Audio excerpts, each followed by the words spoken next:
Hay historias que quedan enterradas con el tiempo, atrapadas en la oscuridad, esperando a ser contadas.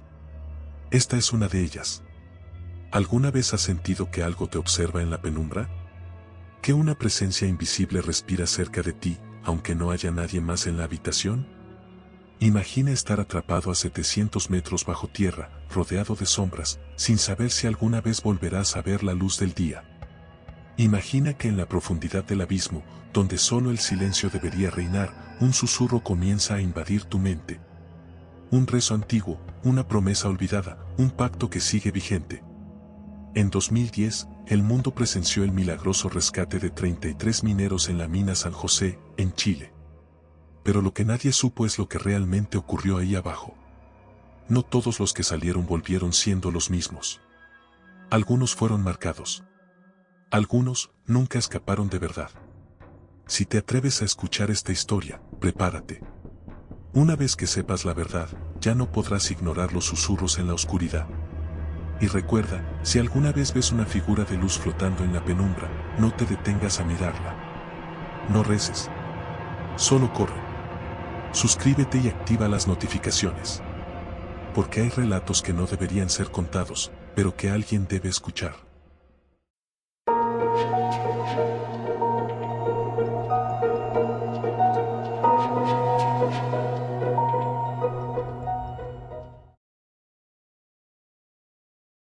El calor era asfixiante en la mina San José. Como todos los días, el polvo se adhería a nuestra piel y el aire viciado nos llenaba los pulmones de un sabor metálico. Yo, Rodrigo Lira, estaba a 700 metros bajo tierra junto a otros 32 mineros, en una rutina que conocíamos de memoria, aunque en el fondo, todos sabíamos que la mina nos tragaba poco a poco. Eran las 14 horas del 5 de agosto de 2010 cuando todo cambió. Un sonido seco, profundo, como el crujido de huesos viejos, retumbó por los túneles. Nos quedamos quietos por un instante, con la mirada fija en las paredes de roca. Luego vino el estruendo, una explosión sorda, como si la misma tierra hubiera decidido cerrarse sobre nosotros. En cuestión de segundos, el túnel principal se desplomó, bloqueando la salida. Una luz de rocas cayó en cascada, sacudiendo el suelo bajo nuestros pies. El polvo nos envolvió en una nube ciega y sofocante. Gritos, órdenes desesperadas, el eco de nuestras voces perdidas en la inmensidad de la mina. Mi corazón latía desbocado mientras corría con otros hacia un espacio seguro. La luz de nuestras linternas danzaba frenéticamente sobre la piedra. La realidad nos golpeó de inmediato, estábamos atrapados. No había forma de salir. Las primeras horas fueron de caos absoluto. Algunos gritaban nombres, esperando respuesta de aquellos que quizás habían quedado sepultados en los túneles colapsados. Otros rezaban en voz baja, murmurando súplicas a la Virgen del Carmen, patrona de los mineros chilenos. La desesperación se filtraba en cada respiro, y el oxígeno comenzaba a volverse más espeso, más pesado. Fue entonces cuando escuchamos el primer murmullo. Al principio, creímos que era el sonido del viento filtrándose por alguna grieta, pero no había viento allí abajo. Luego, las palabras se hicieron claras, un rezo. No provenía de ninguno de nosotros. Era un cántico suave, femenino, como el arrullo de una madre a su hijo, pero había algo perturbador en él. Algo antiguo, algo que no nos pertenecía. ¿Lo escuchan?, susurró Juan Carlos, un minero mayor, con los ojos muy abiertos. Asentí con la cabeza, incapaz de pronunciar palabra. El rezo continuaba, un lamento monocorde que parecía deslizarse entre las paredes de piedra, susurrado desde los rincones más oscuros de la mina. La temperatura descendió de golpe. Sentí un escalofrío recorrerme la espalda. Y entonces la vimos. A pocos metros de nosotros, en la penumbra de la cueva, se alzó una figura femenina. No caminaba, flotaba. Su silueta era blanca, luminosa, pero no con una luz cálida, sino con un resplandor enfermizo, amarillo pálido, como la cera de una vela agonizante. Su rostro no era visible, apenas una sombra borrosa enmarcada por un velo translúcido. Su presencia no trajo paz, sino terror. Un pavor primitivo que nos paralizó. No todos saldrán con vida, dijo la voz, pero no movió los labios. Las palabras resonaron dentro de nuestras cabezas, dentro de la mina misma. En ese instante, el suelo vibró de nuevo. Un estruendo menor sacudió las galerías, y el eco de la voz se fundió con el sonido de las piedras acomodándose sobre nosotros. Corrimos hacia el fondo de la cueva, como si pudiéramos escapar de algo que no era de este mundo. Pero cuando miramos atrás, ya no estaba. Solo quedó el eco de su advertencia. El silencio se hizo espeso. Nadie hablaba. Nadie quería admitir lo que acabábamos de ver. Los días pasaron y la desesperación se convirtió en rutina. Nuestra ración de alimentos era mínima, el agua escasa. Algunos intentaban mantener la calma con oraciones, otros simplemente se aferraban al trabajo, cavando inútilmente en busca de una salida. Pero la visión de aquella mujer nunca nos abandonó. Algunos afirmaban verla en los túneles más oscuros, de pie, observándonos. Otros aseguraban que su voz se filtraba en sus sueños, susurrándoles promesas o advertencias. Fue entonces cuando Luis, el más joven del grupo, rompió el silencio con una historia que nos heló la sangre. Mi abuelo me contó que en esta mina hicieron un pacto hace décadas. Lo miramos en completo silencio. Sus ojos reflejaban algo más que miedo. Era reconocimiento. Dicen que un grupo de mineros, hace muchos años, recurrió a la Virgen del Carmen, pero no para salvarse, continuó. Hicieron un trato con ella para asegurarse de que nadie más saliera con vida. Las palabras quedaron suspendidas en el aire como un veneno lento. Algo profundo dentro de nosotros nos dijo que era cierto. Algo que la mina había estado susurrando desde el primer día en que quedamos atrapados. Esa noche, la mujer de luz regresó. Y uno de nosotros desapareció. La tensión en la mina se hizo insoportable tras la desaparición de nuestro compañero. Lo llamamos durante horas, revisamos cada rincón de nuestra prisión subterránea, pero no había rastros de él. Su lámpara seguía encendida sobre una roca, como si la hubiera dejado atrás a propósito. Pero todos sabíamos la verdad, algo lo había tomado. Algo que se ocultaba en la oscuridad y acechaba en el silencio. Luis, aún con la mirada perdida, retomó su historia en voz baja, temblorosa. Nos habló de un pacto oscuro, de un acuerdo sellado hace décadas en lo más profundo de esta mina. Mineros atrapados antes que nosotros, condenados a una muerte segura, habían clamado a la Virgen del Carmen, pero no para ser salvados. Querían venganza, dijo Luis. Juraron que si morían aquí, la mina se convertiría en su tumba eterna y en la de todo aquel que entrara después.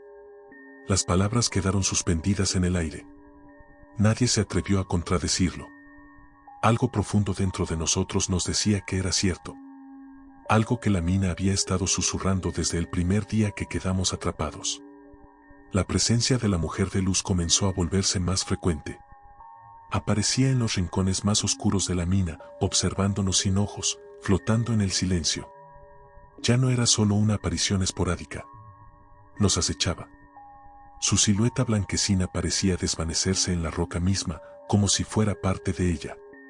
Su rezo, suave y constante, se deslizaba por los túneles como el eco de una misa olvidada. Algunos aseguraban escuchar su voz llamándolos por su nombre, instándolos a seguirla. Nadie quería ser el siguiente en desaparecer. Fue entonces cuando Carlos, uno de los más veteranos, cayó enfermo. Temblaba, murmuraba frases ininteligibles. Sus ojos se hundieron en la oscuridad de su propio miedo. No respondía cuando le hablábamos. Solo repetía el mismo rezo que habíamos escuchado en la mina desde el principio. Santa Madre, protégenos. Santa Madre, protégenos. El resto de nosotros retrocedió, aterrorizado. No había fiebre, ni heridas visibles en su cuerpo. Pero algo en él se había roto. Algo lo estaba llamando. En la noche, cuando intentamos descansar, escuchamos su respiración agitada.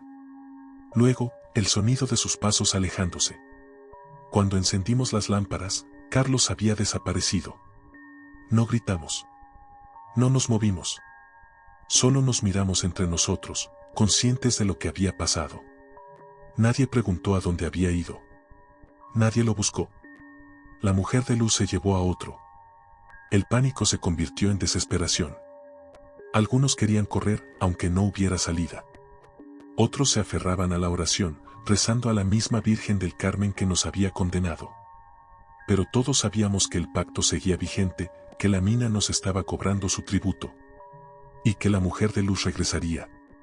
Las horas se hicieron eternas. Nadie dormía. Nadie hablaba. Hasta que, al borde de la locura, Mario, el más experimentado, se puso de pie y habló con voz temblorosa. Si el pacto se hizo con la Virgen, debemos romperlo. Todos lo miramos con incredulidad. Nadie sabía cómo hacerlo. Pero en el fondo, no teníamos otra opción.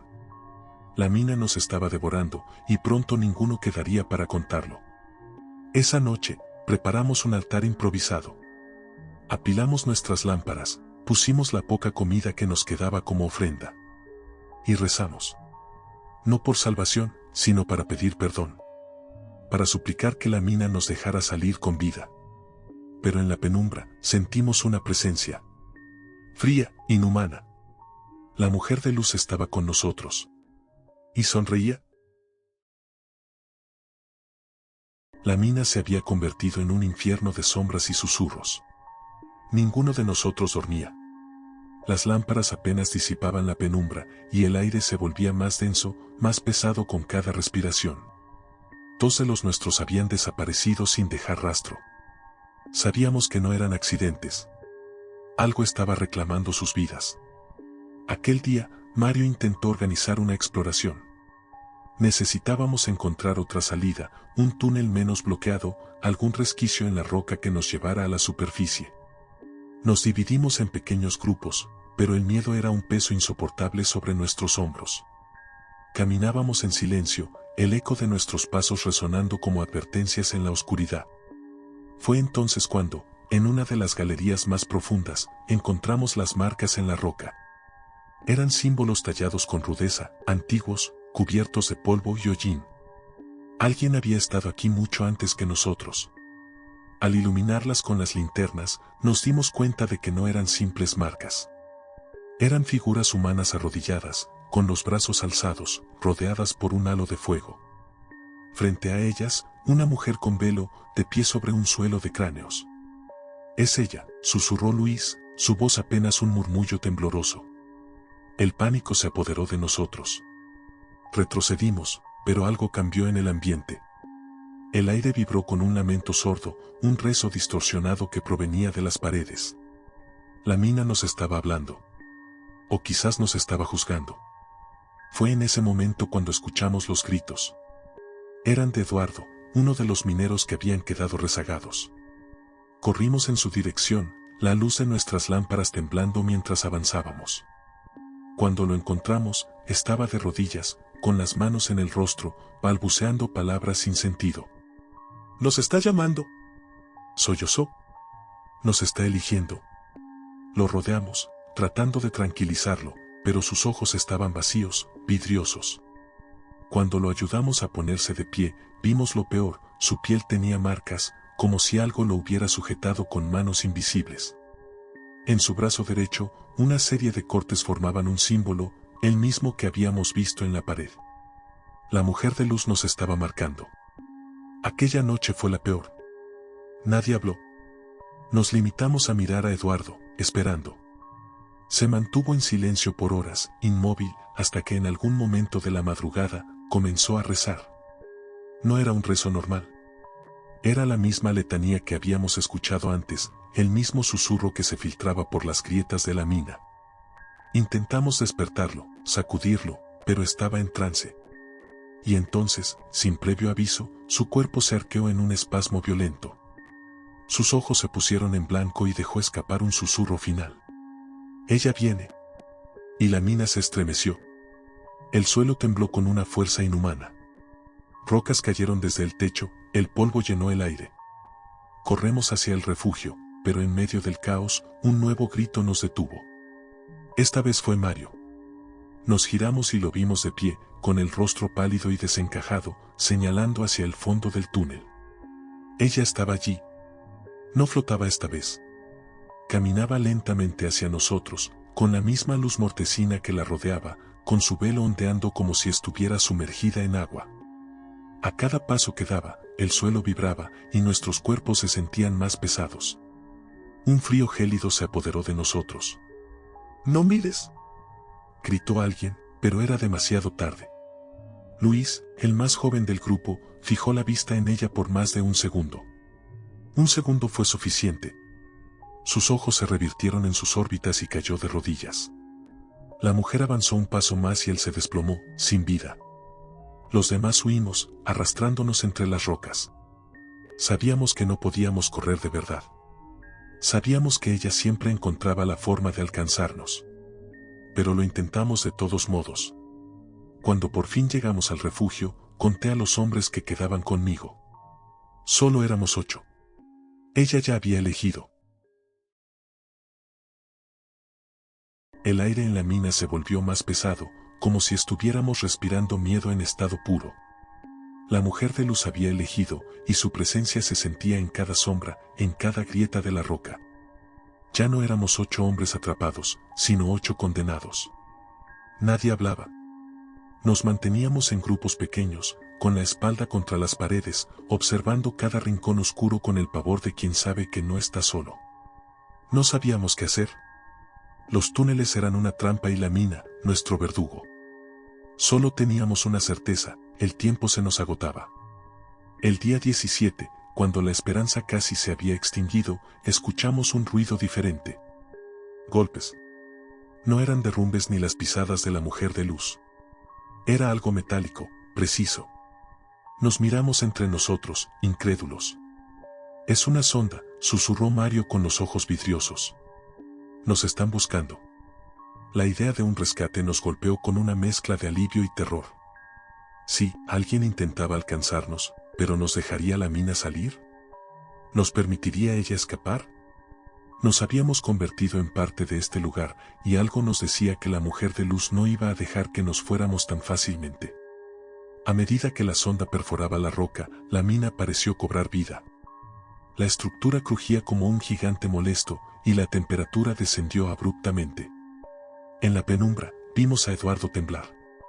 Su piel estaba pálida, y sus labios murmuraban en un idioma que ninguno entendía. «No pueden llevarnos», susurró. «¿Ella no nos dejará?».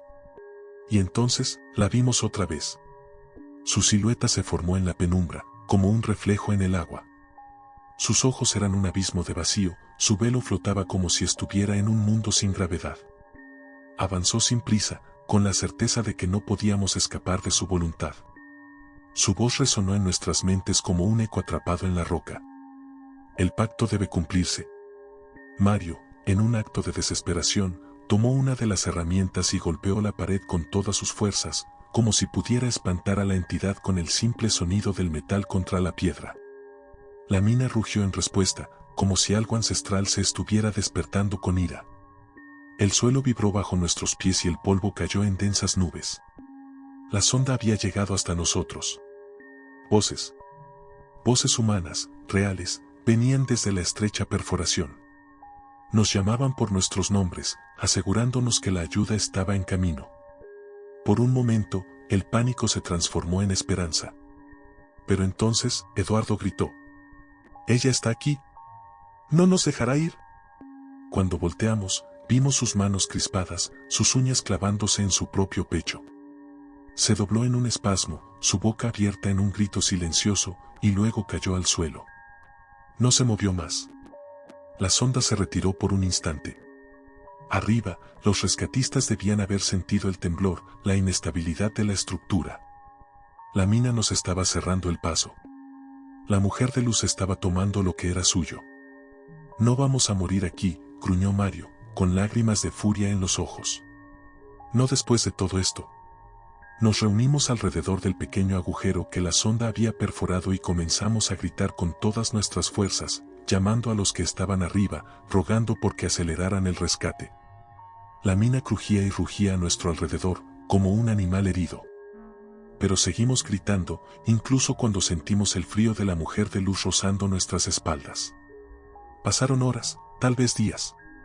Perdimos la noción del tiempo. La mina seguía luchando por retenernos, y la mujer de luz aparecía en los rincones, observándonos, esperando que uno de nosotros cediera al pavor. Pero resistimos. Resistimos hasta que, finalmente, un ruido ensordecedor nos anunció lo imposible: habían abierto un túnel de rescate. Nos llevaron uno a uno. Nos arrastraron hacia la luz del mundo exterior, hacia el aire fresco que nos quemó la piel después de semanas de encierro. Pero incluso cuando nos alejábamos, sentimos su mirada en nuestras espaldas, su presencia en nuestros huesos. Sabíamos que la mina no había terminado con nosotros. Sabíamos que el pacto aún estaba vigente.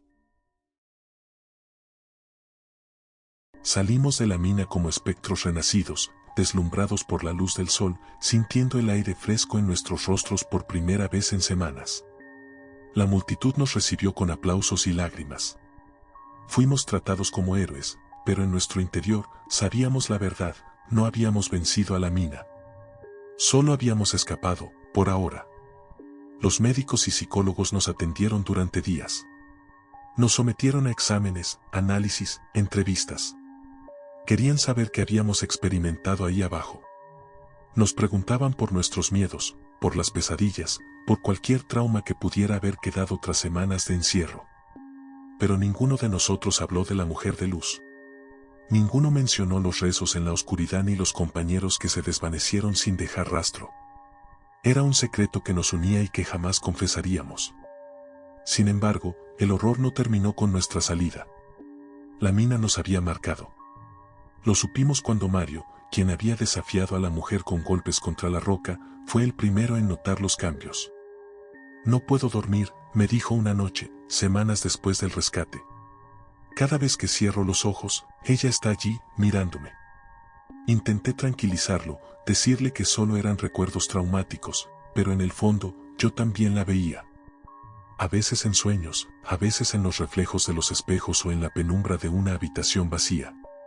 Nos acechaba en silencio, con paciencia, como si esperara el momento adecuado.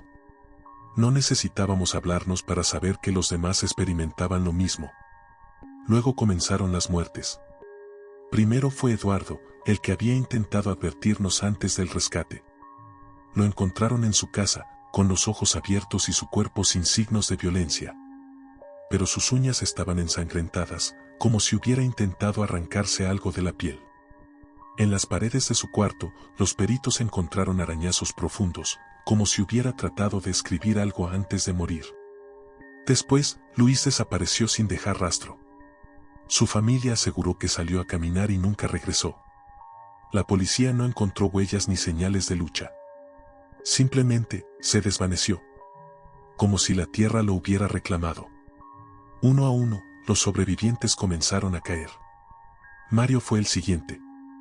Lo hallaron en su taller con la misma expresión que Eduardo, ojos abiertos, boca entreabierta en un grito silencioso. En su brazo derecho, alguien, o algo, había trazado el mismo símbolo que encontramos en la mina. Algunos trataron de buscar ayuda en la iglesia. Nos dijeron que todo era producto de la culpa, del estrés, de la supervivencia. Pero sabíamos que no era así. Algo había escapado con nosotros, algo que no podía ser redimido con rezos o confesiones. Yo sabía que mi turno llegaría. Y no pensaba esperar. Decidí huir, alejarme de Chile, de los recuerdos, de cualquier sombra que pudiera ocultarla. Crucé la frontera, me alejé de todo lo que conocía. Cambié de nombre, me mudé a ciudades en las que nadie podría encontrarme. Pero en las noches, sin importar en qué lugar estuviera, ella seguía ahí. En los reflejos de los vidrios, en el murmullo del viento. Sus rezos seguían llamándome. Comencé a evitar los espejos. Cubrí cada superficie reflectante de mi apartamento con telas. Cerraba las ventanas antes del anochecer. Pero nada importaba. Siempre encontraba la manera de manifestarse. A veces, en las sombras de la madrugada. Otras, en la voz de un desconocido que pasaba a mi lado y susurraba palabras que no debía conocer. Finalmente entendí la verdad. El pacto no se trataba solo de la mina. No era una maldición encerrada en la roca. Era algo más grande, algo que nos había elegido desde el momento en que pusimos un pie en aquel infierno subterráneo. La mina no era el origen del mal, solo era el umbral. Y nosotros habíamos sido marcados para cruzarlo. He intentado mantenerme despierto. Intentado engañar a mi destino. Pero sé que ella es paciente. No importa dónde me esconda, ni cuánto tiempo logre huir. La Virgen del Carmen de la Mina San José sigue esperándome. Y sé que tarde o temprano vendrá por mí. Si alguien encuentra estas palabras, si alguna vez escuchas un murmullo en la oscuridad o ves una sombra en un reflejo que no debería estar ahí, corre. No mires atrás. No le des la oportunidad de elegirte. Porque el pacto nunca terminó.